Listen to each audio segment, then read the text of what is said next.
Oh, so the San Diego Police Department has been caught editing their Wikipedia page to remove all the stuff about misconduct.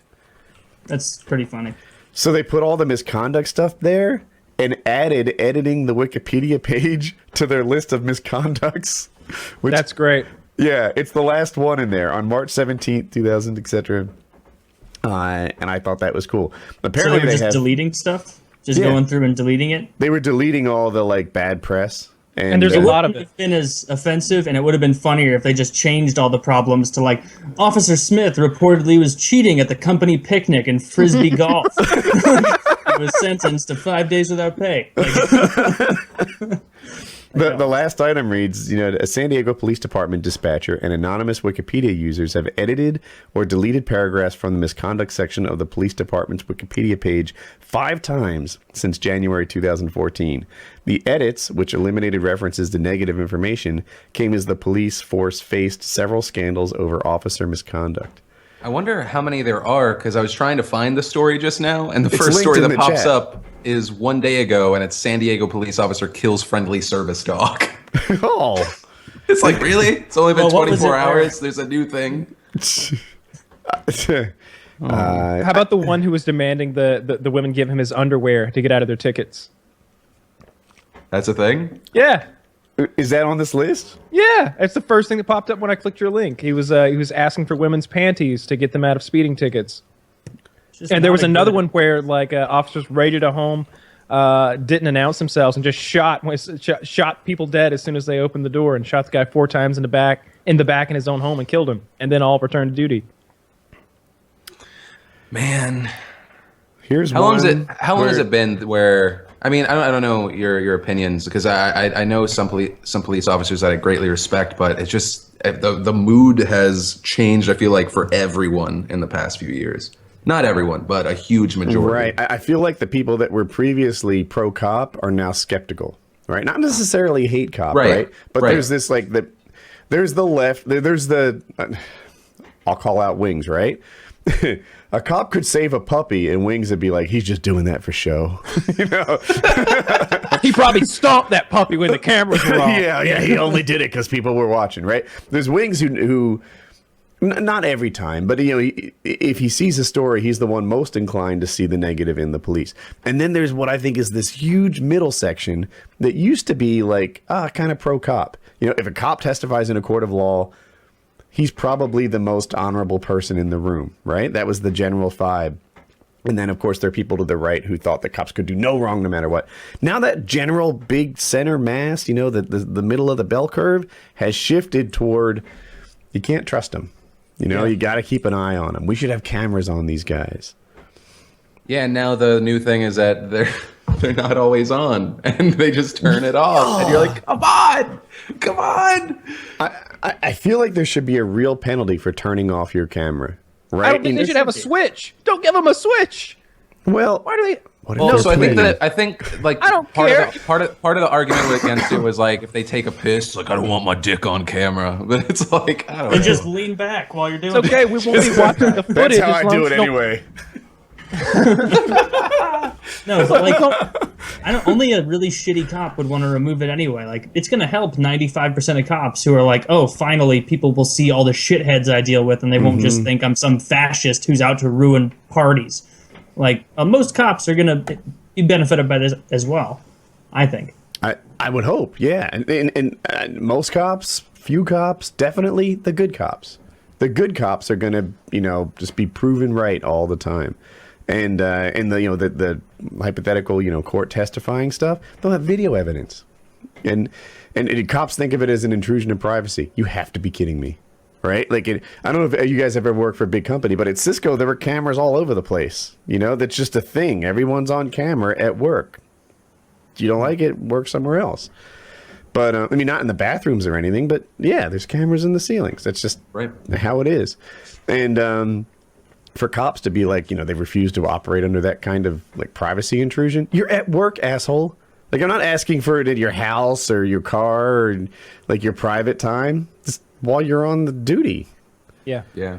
And then there is a question though, I think camera could have been used successfully in Ferguson. But then Oh, for sure. the question also, then you go to New York, right? You saw Michael Brown die on camera, right? And still nothing. And so I don't know. It's this weird mishmash. I don't. There's always going to be a problem.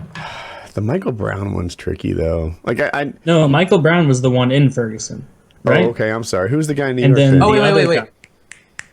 What? Wait.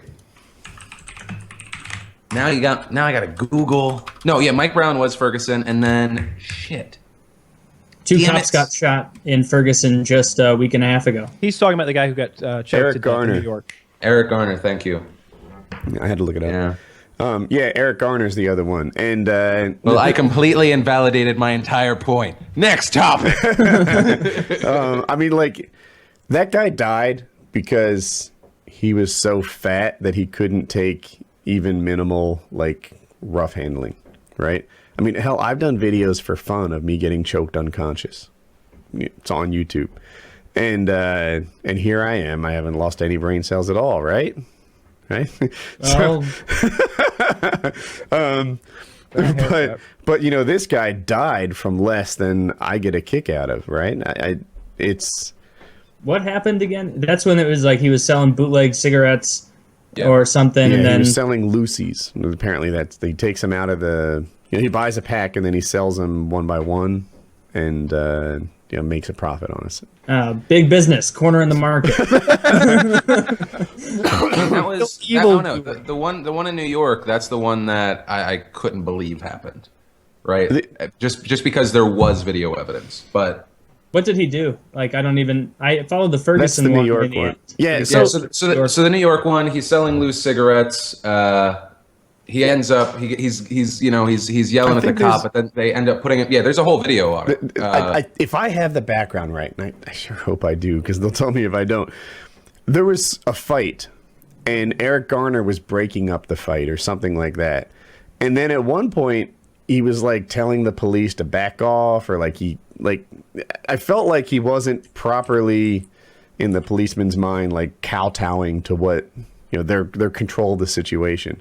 And they're like, I know this guy. This is the asshole that sells loose cigarettes. The day before, he had just been arrested. He had something like 30 felonies on his history. It's not like this guy's a choir boy, but or 30 arrests. 30 felonies? No, I have that wrong. Like 30 arrests, a couple of them were felonies, and including Clyde like over here. assaulting the police and such. What'd you say? Like Bonnie and Clyde or something. I was like, who was this guy? Here. yeah, just Then that why was- did he get tackled and choked out? So that's the big thing, is that they said that you're not supposed to do chokeholds. They said it wasn't a chokehold. I think I just linked you guys to the picture of what he was in. And then there was also the topic of he had been saying that he couldn't breathe, which then there was this whole argument of some people saying that if you say that, well, you are breathing, while other people say that it's you're talking, and so that uses up some air. And then people were talking about how much air it takes to be able to say something. Hard science, I'm sure. Yeah. Yes, very hard science. It was on Reddit, so I'm pretty sure it was all real. So I did Brazilian Jiu-Jitsu for years, and in there I've been choked out I've been choked all the way out twice, I think, plus another time on the video. And I've been nearly out many times, and certainly, like, I don't know how many, too many times to count, had a chokehold where if I didn't tap, I would have been choked out. So you can't talk, period. There's no talking. When you're getting choked, you can't say tap, you have to tap. That's the deal. So if he's talking, he was breathing. And this comes from like 250 experiences with this, right? So, But would he consider this? I read more than a few comments that No, I mean, didn't agree. it's also that, I mean, obviously he had asthma. Like, he that had was a big- difficulty breathing. There mean, was he did die. There were people sitting on did his die, back. yeah. He's belly down. There's people sitting on his back, and he's saying he can't breathe, right? And he died, but he was 350 pounds and 43 years old. The trouble was, part of the problem was he wasn't healthy enough to survive roughhousing.